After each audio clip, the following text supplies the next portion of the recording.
Good morning. Good morning. Well, you are the stalwarts. Come rain or shine or snow or sleet, you're here. And I thank you for that. We're a little light today. But hopefully we'll have a good turnout for our guest speaker. But today we're going to finish Ephesians. I'm going to be going through Ephesians 5 and 6. And we have essentially in there three themes: God's prescription for a fulfilling life, God's prescription for fulfilling relationships, and God's solution for standing against Satan. And what does that have to do with the first two? Satan likes to be disruptive, and particularly in not giving you a fulfilling life and not giving you fulfilling relationships. So all three are important, and we're going to cover each one of them. So let's look first at God's prescription for a fulfilling life. Jack, can you read Ephesians 5, 1 and 2? Be imitators of God, therefore, as dearly loved children, and live a life of love, just as Christ loved us and gave himself up for us as a fragrant offering and sacrifice to God. Well, what does that mean? He says we're to imitate God as dear children. We're to imitate God. Imitate God. How many in here have ever imitated anybody? Who had a hero? Who had a hero in here when you were growing up as a youngster? When you were a little kid, who was your hero? Bill Russell, the basketball player, 6'9", played at the University of San Francisco, and then the Boston Celtics. Tell me about Bill. Why was he your hero? Lots.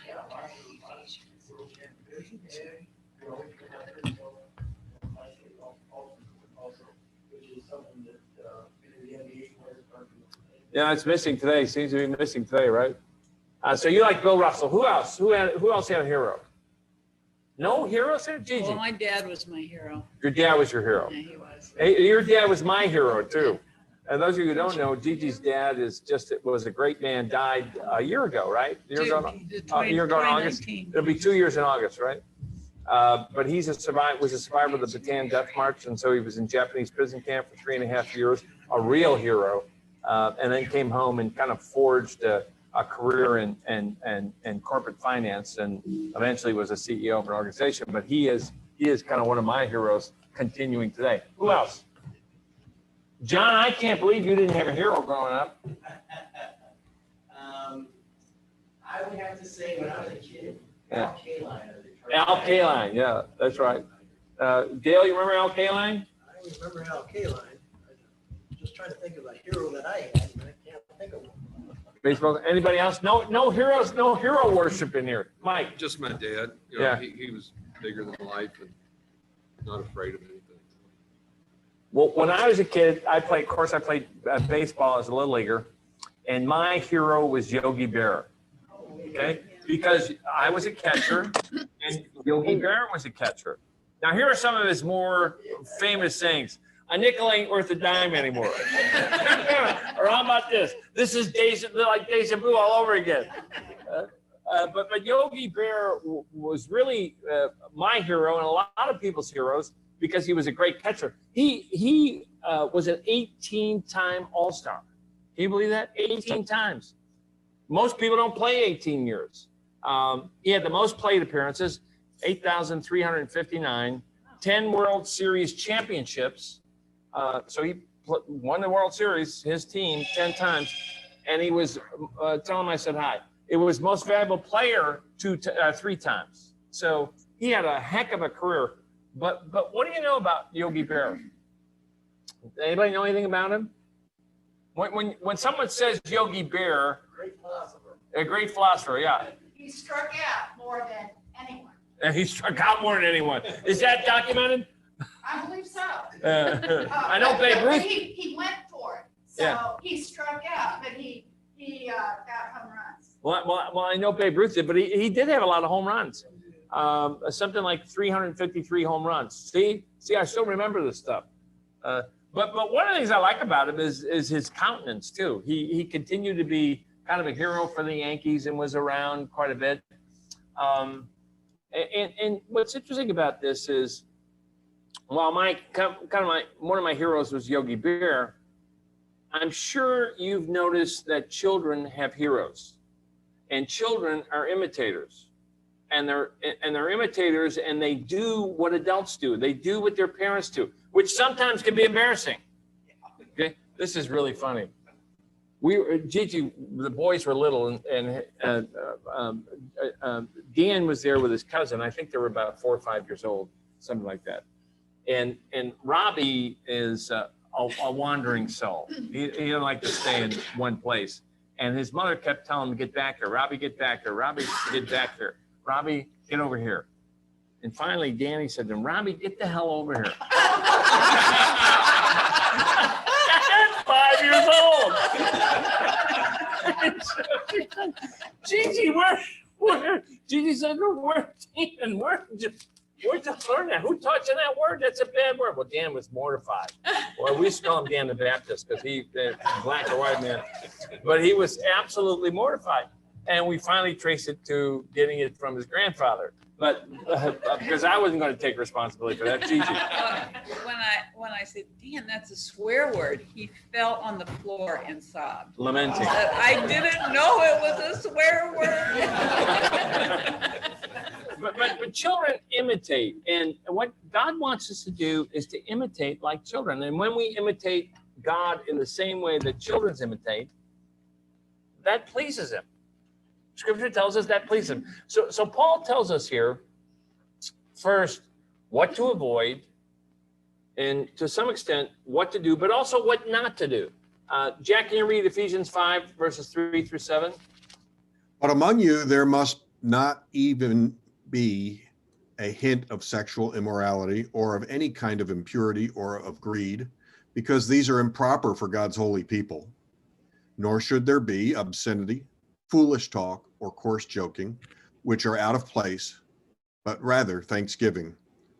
For of this you can be sure. For of this you can be sure, no immoral, impure, or greedy person, such a man is an idolater, has any inheritance in the kingdom of Christ and of God. Let no one deceive you with empty words, for because of such things God's wrath comes on those who are disobedient. Therefore, do not be partners with them. All right, so Paul is telling us there shouldn't even be a hint of sexual immorality, of any kind of impurity or any kind of greed. It was interesting that he put greed and impurity together. And he says these are improper for God's holy people. Now, what's interesting here is that the Greek word for sexual immortality, you know what that word is? Sexual immortality. Porneia. And what do we get from porneia? Pornography or pornographic. William Barclay talks about this, and I find a very interesting quote. Jack, can you read that? Chastity was the one completely new virtue which Christianity brought into the world. In the ancient world, sexual relationships before marriage and outside marriage were the normal and accepted practice. The sexual appetite was regarded as a thing to be gratified, not to be controlled. That is an attitude which is not unfamiliar today, although often it is supported by specious arguments. The Christian ethic insists on chastity, regarding the physical relationship between the sexes as something so precious that indiscriminate use of it in the end spoils it. It is certainly true that the ancient world regarded sexual immorality so lightly that it was no sin at all. Isn't that interesting? So Christianity was introduced and it changed the whole sexual mores of people. And it was no longer appropriate to treat sex as casually as they did at that time. But guess what? We've gone through cycles, haven't we? And now we're to a point where it's no big deal. And what's interesting about that is that the indiscriminate use of it eventually spoils it. And that's what's going on right now. People can't get enough. And I think of Romans 1, okay? and the downward spiral in Romans 1. And it is a downward spiral. And I think I told you one time I was talking with David, my son, and David had some great kids that he was on the swim team with at Notre Dame. And we really liked one of his friends. He came up to me one time before a football game. We were talking with all the tailgating with all the swimmers and swim parents. And he came in and he said, Mr. Moyson, he said, I don't want to be disrespectful, but I think your daughter Sarah is just about the most beautiful girl I've ever met. And I said, well, Josh, that's not disrespectful. Thank you. Well, we were in the kitchen and taking care of stuff, and Dave was over, and I said, Dave, whatever happened to Josh? Did he get married? He said, Dad, he said he's gay. I said, really? And I said, didn't he ever have? He said, oh yeah, he had lots of girlfriends, but eventually it didn't do it for him. And that's that Roman spiral, that he had to get something else and find something else that was more gratifying. And what Christianity did, particularly in the days of early Christianity in the first century, it changed the mores and changed people. And all of a sudden, sex was saved for marriage. And it wasn't just relegated to just another activity that we engage in and have fun. Because ultimately what Barclay's saying is it doesn't become fun. And it really destroys and spoils the whole concept that God intended. So Paul is saying here in verse 5 that people will not inherit the kingdom. Okay, so what he's saying is, why imitate them? Don't imitate them. They're not going to inherit the kingdom. And he said, you're children of God who is pure and holy. Okay, so imitate him. Don't imitate the idiots over here who are going to lose their lives and their spirits and forever. And he said, you have eternal inheritance, and don't imitate those sinners who have none. And then after that, he tells us what to do instead, because Paul is saying this, here's what not to do, but here is what to do. We're supposed to live as children of light. Okay, what does that mean? Children of light. What does light mean? Let me read the verse and you think about that. Then I'll come back and ask you the question. Ephesians 5:8-9, Jack. For you were once darkness, but now you are light in the Lord. Live as children of light, for the fruit of the light consists in all goodness, righteousness, and truth. So you ask the question, what does that mean? What does it mean to be children of light? Well, Paul gives us the answer right here, doesn't he? He says, the fruit of light, or the fruit of the light, is goodness, righteousness, and truth. And as we walk this way, we find that pleases the Lord. And then Paul goes on to remind us of our condition before Christ and after Christ. Jack, Ephesians 5:10-12. And find out what pleases the Lord. Have nothing to do with the fruitless deeds of darkness, but rather expose them. For it is shameful even to mention what the disobedient do in secret. But everything exposed by the light becomes visible. So Paul tells us that we were once in darkness, but and by the way, he didn't say, as I said, in darkness. He said, we were darkness. Isn't that interesting? You were once darkness. And so, yet, we've been changed into children of light. And no longer should we have anything to do with unfruitful works of darkness. Now, can you sense with the normal activity that's occurring and emerging, can you sense the darkness in that? The disrespect for sex, the disrespect for gender, the disrespect for positions and conversations. And come in, Amelia. But all of that disrespect that's fermenting in society, and it's contrary to God's plan. The cancel culture is contrary to God's plan. And yet it's difficult to see that he's in control, but he is. Marvin. People have disrespect for disrespect for themselves. Sure, they have disrespect for themselves. And when I was part of that world, I had disrespect for myself too. I just didn't know it. You know, it's kind of do your own thing and get what you want and do what feels good and get your rights, etc., etc., etc. But what's the logical conclusion of that? And what's interesting about it is what's happening to women's sports. What's happening to women's sports? You have transgender competitors. I'm trying to look for a word, but you're transgender competitors who are winning every race. Why? Because they're men, and they claim to be transgender.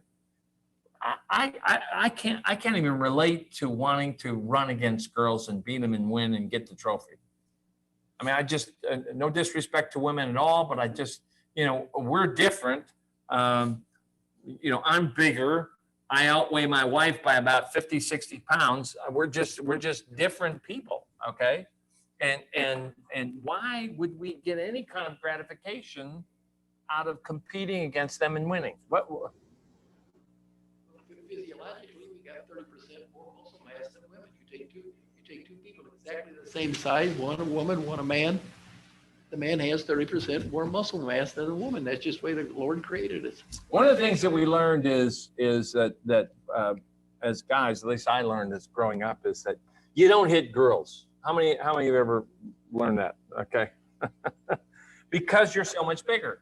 And what would happen if you picked on a girl or beat a girl or pushed a girl around? The other guys, What would your buddy say to you? Huh? Go ahead, Terry. well, the other guys would get you. Yeah, absolutely. Okay. Now we're applauding these courageous transgender people who are men for beating women. Really? Really? That just doesn't compute with me. But then Paul closes this section by telling us to be careful how we walk. Be careful how we walk. Ephesians 5:15-17, Jack. Be very careful then how you live, not as unwise, but as wise, making the most of every opportunity, because the days are evil. Therefore, do not be foolish, but understand what the Lord's will is. Make the most of every opportunity. Okay? What does it mean when he says live circumspectly? Who has that word in their translation in Ephesians 5:15-17? Circumspectly. Yeah. And a lot of and what that means is cautiously, wisely, and considering the consequences. Circumspectly. About what? About your walk. How often do we think circumspectly about our walk? Or our opportunities? We don't. We don't think about the short and long-term implications of what we're doing currently, what we might do, what we're considering doing. And Paul tells us to do that very thing. And he says, redeem, which means to rescue or save the time, okay? Not for its own sake, but for the sake of Christ and the sake of our walk and the sake of our testimony. And what's interesting about that is that it's important for us to understand what the Lord's will is and be children of light. Jack, can you read Matthew 6 or Matthew 5:16?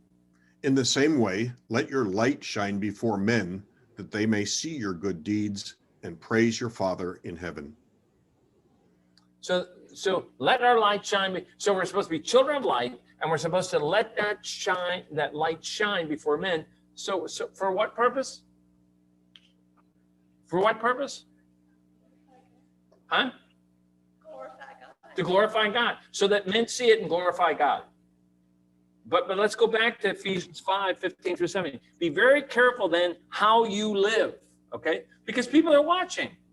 People are watching how you live. How do I know that? How many of you have ever had a neighbor or a friend say, you know, I've been watching what's going on in your family, or I've been watching how you live, I've been watching how you deal with things. Have you ever heard that? Well, people watch. And so you're supposed to live not as unwise, but as wise, making the most of every opportunity, because you've got opportunities walking down the street to demonstrate our faith. And Paul is challenging us here to do that very thing, because the days are evil. And don't be foolish, but understand what the Lord's will is. Lord's good and perfect will. Okay, so redeem, rescue, save the time. And don't be sidetracked. And what he's saying, don't be sidetracked by being drunk with wine or anything else, but instead be filled with the Spirit and be about God's business, not about ours. Dwight Moody talked about this. I like old Dwight Moody. Who knows who Dwight Moody was? Huh? Okay, who was he?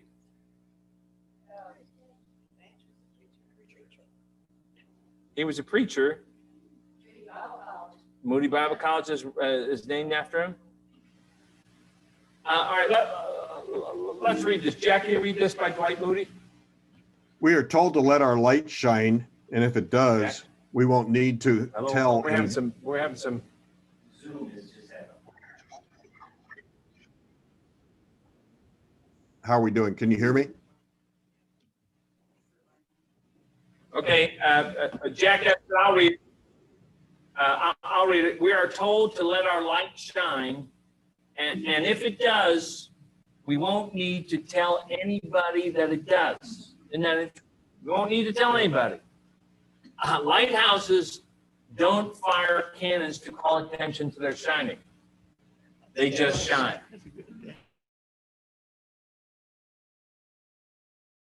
And I need to shine, and that's what God's saying here. And that's what Paul's saying too. You need to shine. Okay? So let's look at the second point. God's prescription for fulfilling relationships. Now, before I begin, I want you to know that I'm going to be doing a little meddling here. Okay? Let me ask you a question. Why? Okay? Do you ever wonder if your husband really loves you? Or husband? Do you ever wonder why your wife doesn't always seem to respect you? Now, don't give me answers. These are rhetorical questions. But about now, you're probably thinking, okay, this guy's really pushing the envelope today, right? Well, before I open that proverbial Pandora's box, let me stop right here and say, for sure, this would never apply to anyone in here, right? But let me ask you, what causes argument or frustrations among husbands and wives? All right, let me ask it a different way, and I'm gonna go to the board in a minute. Do you have all of these? Do you have all of these prayer requests? And one of the things I want to ask is women to tell me what are your top 5 expectations. What are the top 5 expectations in marriage? Terry, do we have a marker anywhere? Yes. Let me get these. Everybody should have these, hopefully. And you think about it, and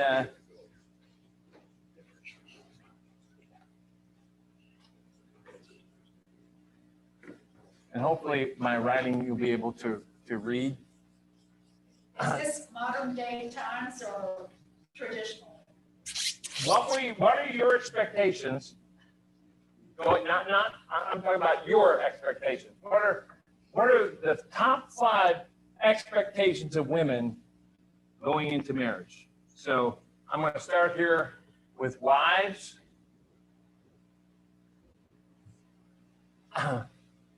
And number 1, okay? What are some of your expectations? Companionship, okay? Faithfulness. All right, 2, faithfulness. Trust. All right, trust. What else? Provision. Provision. Yeah. You better be providing. Provision. Okay, what else? Good father. Huh? Be a good father. All right, so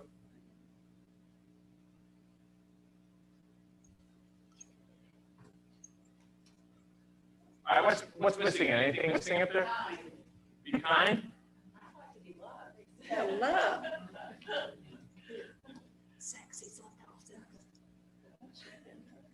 Be loved, okay. Respect. Huh? Respect. All right. Be respected, okay? Anything else missing? This was, I thought he would understand me. I mean, if we're being honest here, all these are really nice ideas, but let's be honest here. So understanding, okay? What else? Anything else missing, women? Spiritual. No, you're a guy. Yeah. You can't respond to this. You can't respond to this. Go ahead. I expect my husband to follow You think of the Christ. last, That's right. almost 60 Follow years. Christ. Okay, so you want a Christian? Yeah. Spiritual head of the house.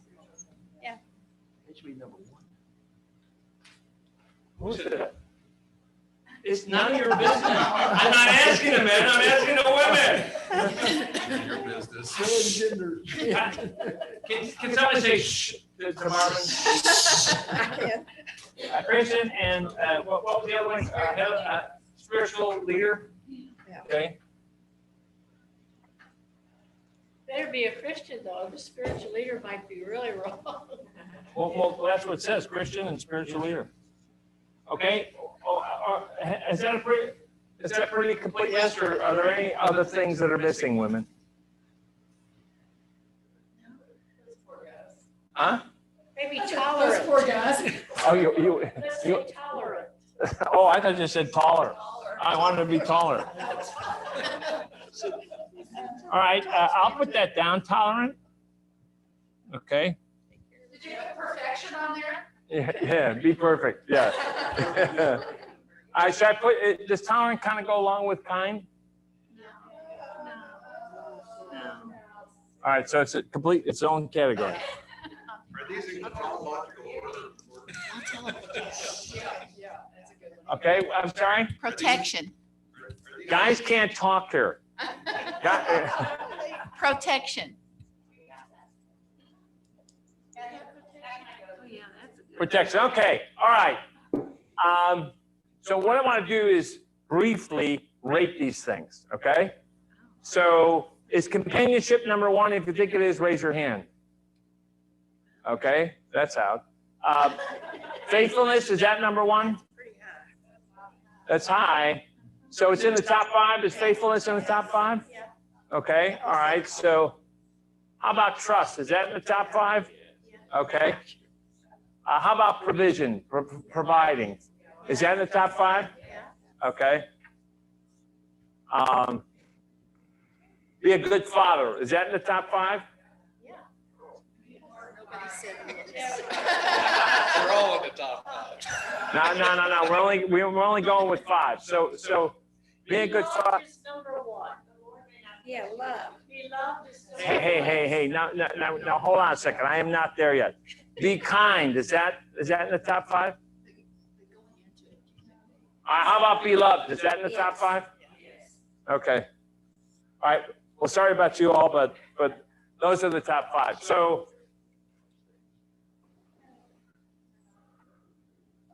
be faithful, trust, provide, be a good father, and be loving. I should say be loving. Okay.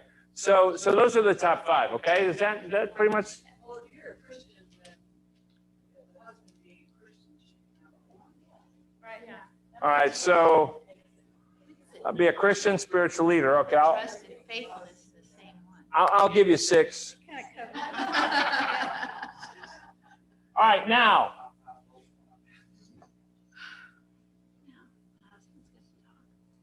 Husbands. All right, now you can talk. What's number one? All right. Marvin's just saying that because he's hanging out at the seminary all the time. All right, what else? Supportive. You want your wife to be supportive. Oh, wait a minute. Got an extra. Beauty and loyalty. Supportive, okay? You want your wife to be loyal, okay? All right, what else? Spirit, well, does that go with Christian? Yeah. Well, that's true. We want a spiritual Christian. All right, what else? Loving, okay? You guys are a bunch of liars. Okay, what else? Hey, hey, hey. Hey, hey, hey. Who's that? Respect? Who online? Anybody online want to say something? Hey, hey, hey. All right, go ahead. He's just going to yell, hey, hey, hey. You at the baseball game with Yogi Berra or what? All right, nothing else? Nothing else? That's all? Well, do the women get to ask questions? Yeah, go ahead. Go ahead. I was gonna say servant. Oh, boy. His wife's not in. You mean the Christian side. She's not here. What if she's watching? John. A servant. I like what the Bible says, a suitable helper. I call Pat that all the time. Suitable helper in so many ways. What do you say? That's what I meant. All right, anything else you want to add? Okay. What? Romance. You want to say something? That was James. That was James. How about cooks? That's it, Mike, get out of the room. Now you're really mad. Be a good cook. All right. Cover that for the That's right. All right, so that pretty much covers it. One more. Is there anything else you want to add?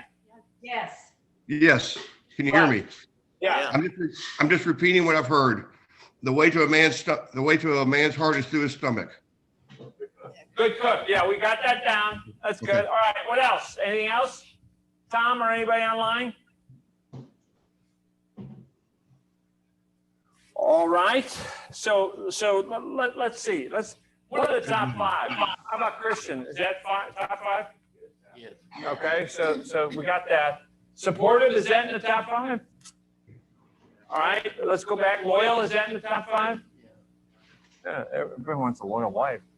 Loving, top five? Okay, respectful, is that in the top five? Huh? Absolutely.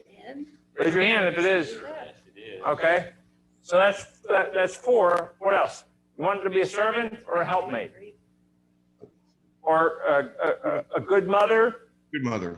romance, or good cook? Good mother. Good mother? Everybody agree with that? Everybody go along with that? Good mother? Okay. You guys can't make decisions, I'll tell you what. All right, so that's it. All right, let's see what the research says. That's why I said you guys are a bunch of liars. All right. First wives. For women, they want affection, they want conversation, they want honesty and openness, they want financial support, and they want a commitment to the family. Okay, so women are pretty consistent with what you all said. Now look at what the men want. This is research. This is the result of research. Men want sexual fulfillment. You guys were just afraid to say anything about that. I said, hey, hey, Right? hey. Huh? Look at no one's even looking at me. They're looking down and at the board.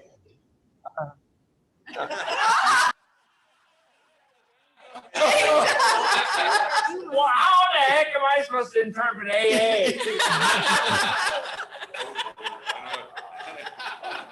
How about number 2, recreational companionship? Do we have anything down there at all? They want an attractive wife, they want domestic support, and they want appreciation and admiration. Now, does any of that surprise you? Yes. No. Yes. No. Recreational companionship, you gotta be kidding me. No. What's that?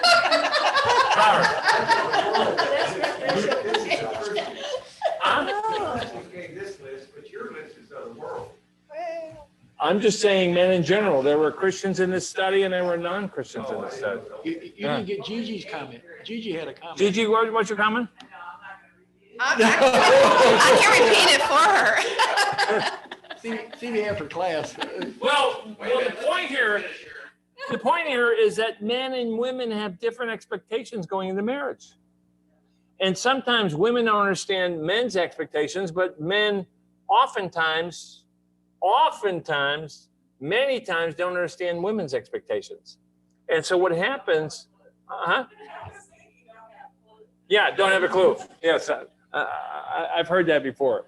But the idea is that men sometimes just miss it, okay? Now, some of these may be a problem, and they may be problem areas, but God has also given us a solution. And it begins with Ephesians 5:21. Jack, can you read that? Submit to one another out of reverence for Christ. Okay, so is your relationship one of different expectations going in different directions, or is it an expectation or an experience of coming together like this couple and fellowshipping and growing in Christ? Now, in 2021 America, is that idea of submission in any way acceptable to the general population? No, why not? They don't understand it. They don't understand it? And we're also selfish. What's that? We're also selfish. Right. Well, there really is a rise in individualism, in pride, in selfishness. All of those things are emerging, and we're celebrating them rather than celebrating humility and submission. But Paul tells us that the reason we are to submit to one another is out of reverence and fear for Christ, not out of our own needs, our own desires. And that means if we respect Jesus, let me say it again, if we respect Jesus, then we will follow the concept of submission like Jesus did. Jesus submitted to his Father's will. In Philippians, it talks about that. And just like Jesus submitted to his Father, we should submit to one another. Wives should also submit to their husbands. Now, that is not well received either. So let's look a little bit more specifically at the answers to those questions. Ephesians 5:22 through 24, Jack. Wives, submit to your husbands as to the Lord. For the husband is the head of the wife, as Christ is the head of the church, his body, of which he is the Savior. Now, as the church submits to Christ, so also wives should submit to their husbands in everything. This idea of submission and roles, it connotes kind of a hierarchical structure like the military with corporals and sergeants and captains and majors and colonels and generals. It's the whole idea of a hierarchy, and the hierarchy is designed not to create a bunch of despots, but to help things run smoothly and orderly and more effectively. Now, true, sometimes you get jerks and they become power wheels as opposed to leaders, and you get them in hierarchical positions, but that's really beside the point. And it's not really important. You, as a believer, have a responsibility to trust God and to submit to those in the hierarchy above you. How many people worked and had people above them in a hierarchy? And you had to follow what they said. You didn't always agree with it, but you had to follow what they said. Now Warren Wiersbe said something about this. Who knows who Warren Wiersbe was? He just died in 2019. Jack, can you read this? Don't have it on the screen yet. Oh, there we go. Submission doesn't have anything to do with someone being smarter or better or more talented. It has to do with a God-appointed order. Anyone who has served in the armed forces know that rank has to do with order and authority, not with value or ability. They have a name for it when you no longer want to be under rank. It's called mutiny. Well, then why should women really do this? Why should women do this? I think there are reasons. Because the husband is the head of the wife as Christ is the head of the church. And as the church submits to Christ, at least most churches, hopefully would consider submitting to Christ. And I say that tongue in cheek, but there are a lot of churches who don't submit to Christ. So also, wives should submit to their husbands in some things. In some things, does that say? In some things?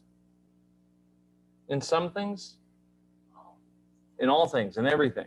Okay? Now, husbands are sitting here thinking, that sounds pretty good. But listen to this from Paul.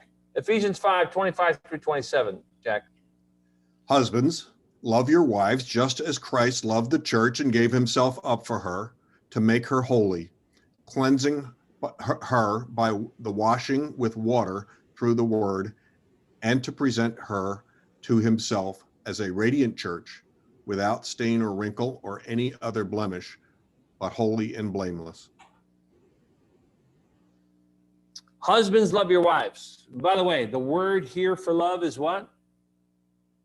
Agape, okay? Meaning loving your wife unconditionally, like Christ loved his church unconditionally. Christ made his church holy. He cleansed his church by washing with water through the word. What that implies is that men are supposed to be the spiritual leaders in the household. And they're supposed to read the word, share the word, discuss the word with their wives. Okay? The problem is that sometimes that's backward, isn't it? Who often becomes a spiritual leader in the home? Not the husband, the wife. And the objective here is to present the church and also to present your wife as radiant, without stain and without blemish, but holy and blameless. Now, that is a male responsibility, not a female responsibility. It's a male responsibility. I realize that a lot of times women pick up the banner and carry it, but the fact of the matter is that sometimes they get weary doing that because it's a man's responsibility. Not that women don't have a responsibility for their own spiritual growth, but men also have that responsibility as well. And there's a lot right here. But how would you describe Christ's love for the church? Sacrificial. And I'd say sacrificial serving. And he served with sacrificial love. And that love put the church and God above his own will. Okay? Agape. So our calling, men, is to put our wives above our own wills and to sacrificially serve them. In the same way, husbands ought to love their wives as Christ loved the church. Now, let me ask you, how many women, and I've explained this before, well, you just don't let people serve over there. I said, no, we've got different roles for men and women, but men are called to be servants and to love and serve their wives as Christ loved the church, which is a sacrificial serving. Now, let me just ask you, how many women would be willing to submit to a husband who actually served sacrificially like this?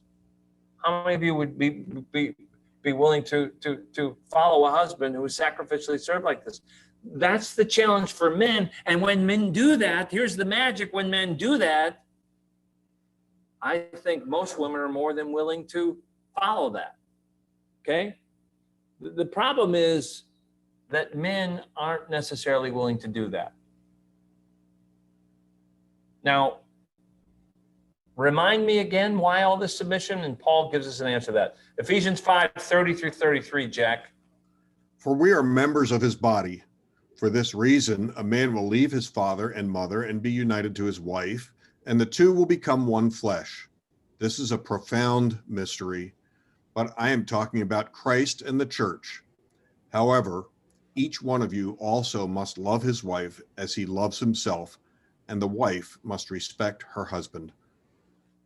So men purposely leave their parents to be united to their wives and continue this cycle. It's a cycle of love, but it's also a cycle of submission. It's a cycle that God has really created and God has blessed. And in fact, Paul calls it a profound mystery. But it all points to Christ and his church, and that's really evident in marriage. And he concludes this section by telling them that husbands should love their wives as they love themselves. And the wives should respect their husbands. Interesting. I find those instructions interesting. Which is easier for a man to do? Respect or love? Yeah, men naturally respect. They work in a hierarchical environment, and there's a certain amount of respect. It's more difficult for men to love, and vice versa. It's easier for women to love than it is for them to respect. And what's interesting, God knows our strengths, but he also knows our weaknesses, and he wants us to learn to do both. He wants us to learn to love, but he wants us also to learn how to respect. Spurgeon spoke to this. Jack, can you read this? I need the slide. Got it?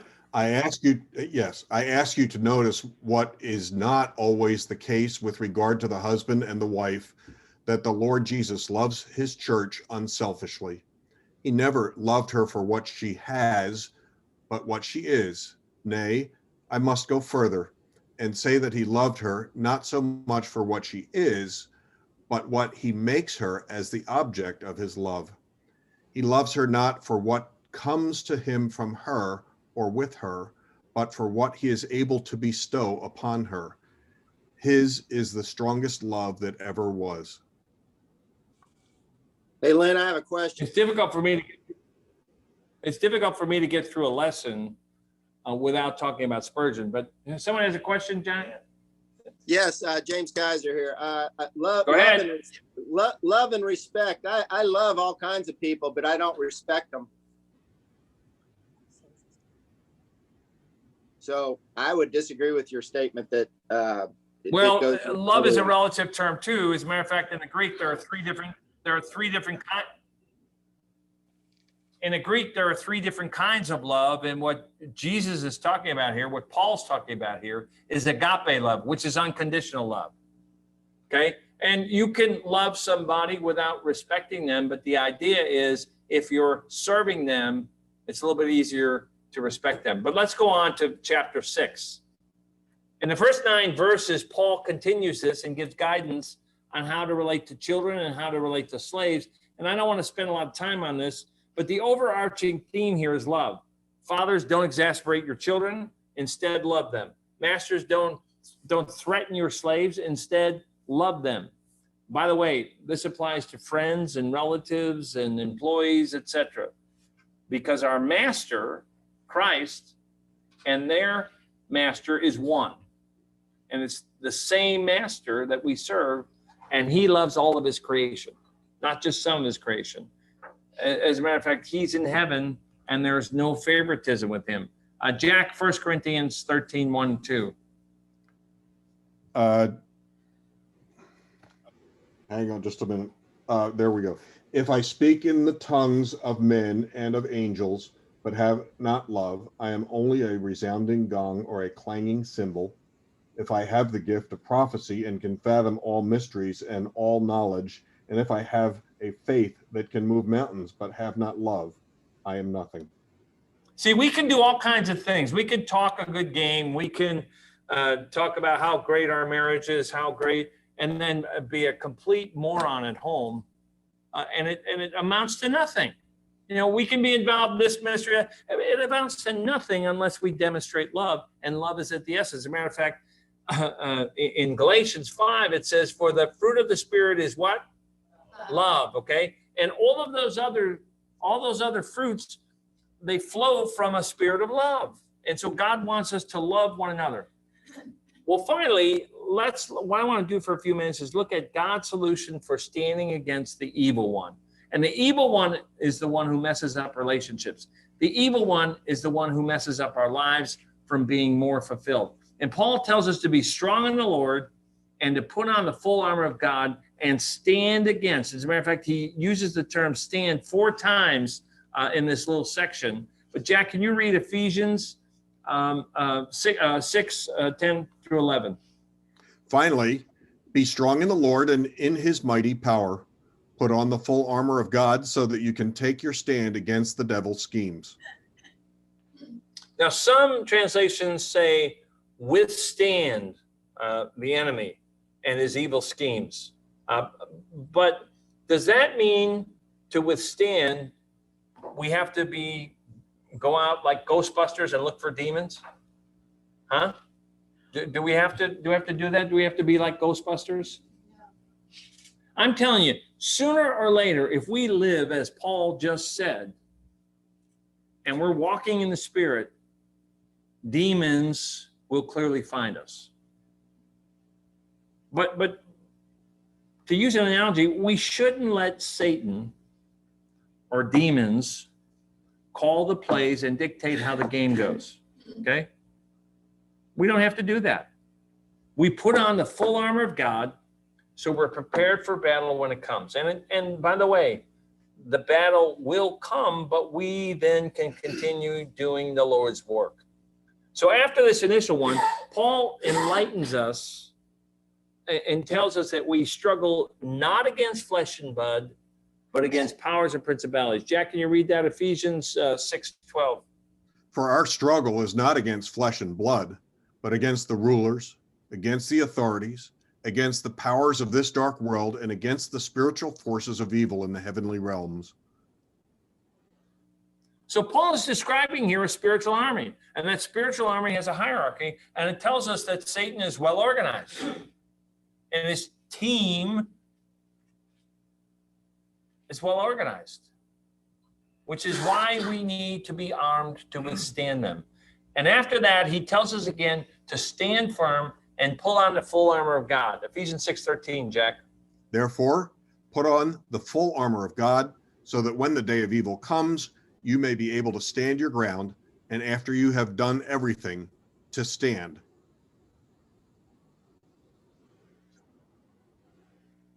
You know, I was thinking about all this stand and withstand, and what's that all about? David Guzik said this about it. Can you read that, Jack?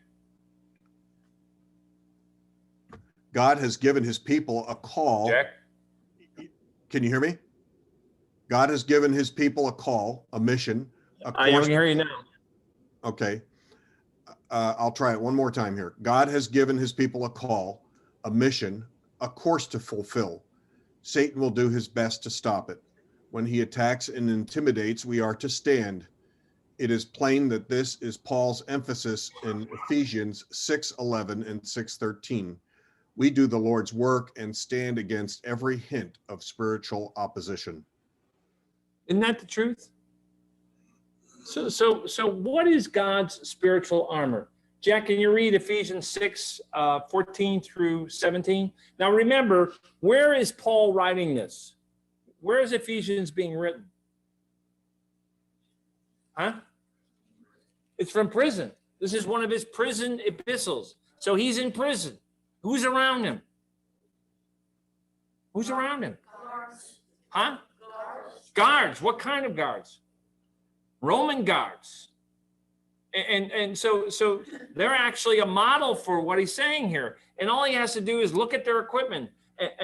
And the order in which Paul describes this is the order in which the guards also put on their equipment. That's the same order. Okay? Can you read this, Jack? 6:14 through 17. Stand firm then, with the belt of truth buckled around your waist, with the breastplate of righteousness in place, and with your feet fitted with the readiness that comes from the gospel of peace. In addition to all this, take up the shield of faith, with which you can extinguish all the flaming arrows of the evil one. Take the helmet of salvation and the sword of the Spirit, which is the word of God. All right, so let's break them down real quickly. The belt of truth, that's buckled around your waist, and some translations use gird your loins, but that's what they're talking about. And it's actually what protects your stomach, but it also holds up your undergarments for battle. So the belt would help them do exactly that, and they would be better prepared. Can you imagine running around in robes? Okay, so they tuck that up underneath the belt. And it's a foundational piece. And then also the belt also carries, you can see here, the belt also carries the weapons. And specifically, by the way, Scripture tells us that Jesus is the way, the truth, and the life. And in Scripture, truth is also the word. In the beginning was the Word, and the Word was with God, and the Word was God. That's John 1:1. So they carry all of our spiritual weapons, and our spiritual weapon is Jesus and the Word. And without Jesus or the Word, we're never going to be equipped to withstand the attacks of Satan and his demons. Do you agree with that? And yet, essentially, oftentimes we miss getting into God's Word. We miss studying God's Word. And by the way, people have asked me, where do I get these quotes all the time? Well, I get them all over the place. Number one, David Guzek, when I get Spurgeon, a lot of times David Guzek will have a great sermon or a great quote from Spurgeon. But I also get them online under specific topics, but I also get them from books that I read. So they're all over the place if you're interested. But the idea is that we've got to spend time studying God's Word and equipping ourselves. Next, he talks about the breastplate of righteousness. And the breastplate protects the heart. And God made us to be righteous, okay? 2 Corinthians 5:21, Jack. God made him who had no sin to be sin for us, so that in him we might become the righteousness of God. So the righteousness that we have comes to us through Christ, but also there is a continuing righteousness that comes from us in response to God's gifts. Does that make sense? So we are not performing to earn our salvation, but we are so grateful and thankful to Christ and his grace and the righteousness he's bestowed upon us that we reflect back to the world righteous acts, okay? And this righteousness, both the righteousness that God puts us in, the state of righteousness, as well as the righteous acts, protect our heart. And then he says, your feet will be, your feet fitted with the readiness that comes from the gospel of peace. Now, I was thinking about this, and I was thinking about a couple of different kinds of peace. First of all, the peace with Christ. Jack, Romans 5:1-2.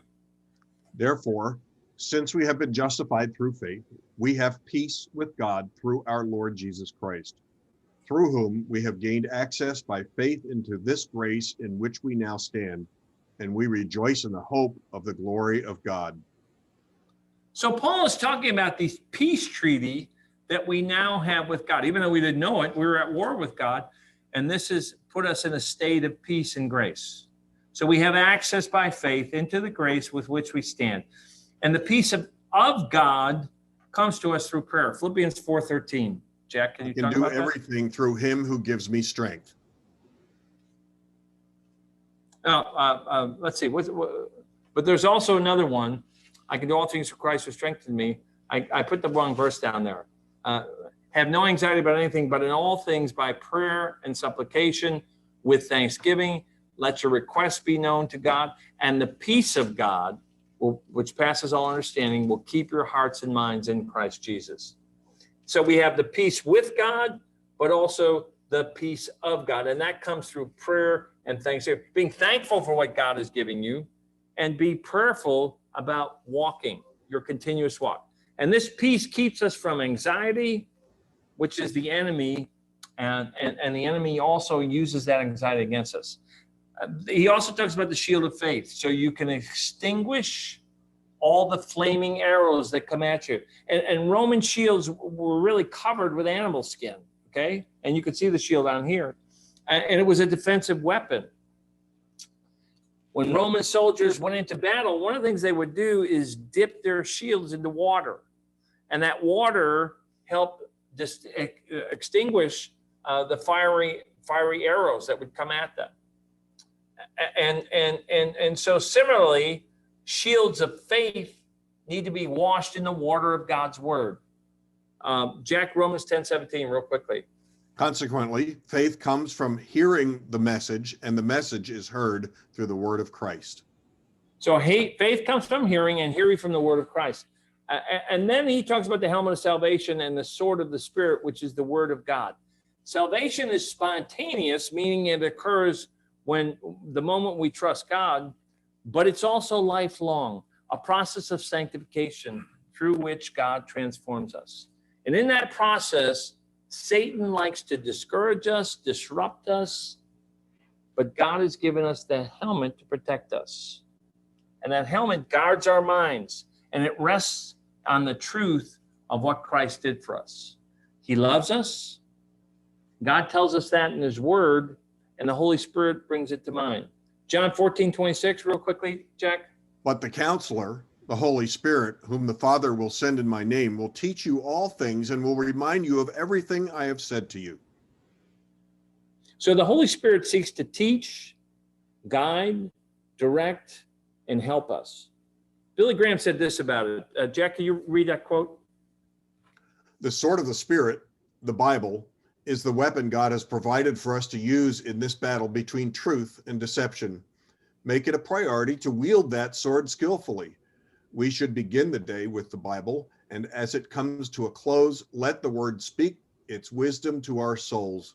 Let it be the staff of life upon which our spirit is nourished. Let it be the sword of the Spirit which cuts away the evil of our lives and fashions us in his image and likeness.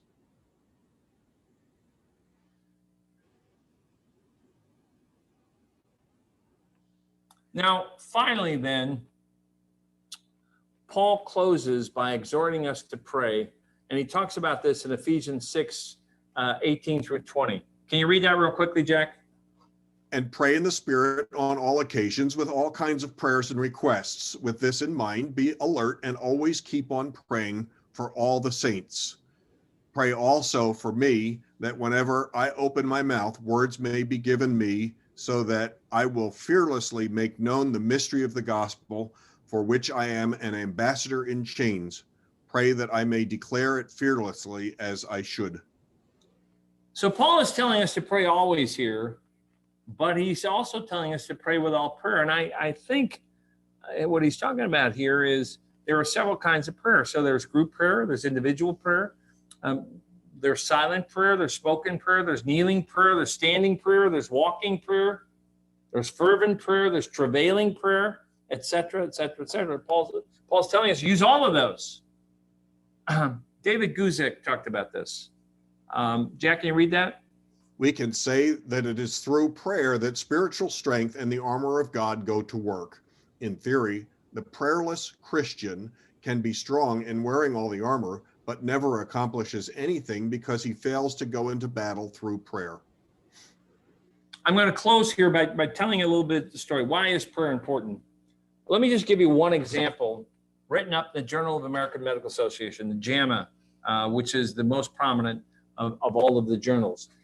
And it was a 1999 study of 990 cardiac patients. And the study was on the efficacy of prayer. And it was a double-blind randomized study done at St. Luke's University Hospital. And some received prayer, others didn't. So there was an experimental group and a control group. And intercessors could be of any denomination as long as they agreed with the following statements. I believe in God. Well, that's probably a pretty good thing.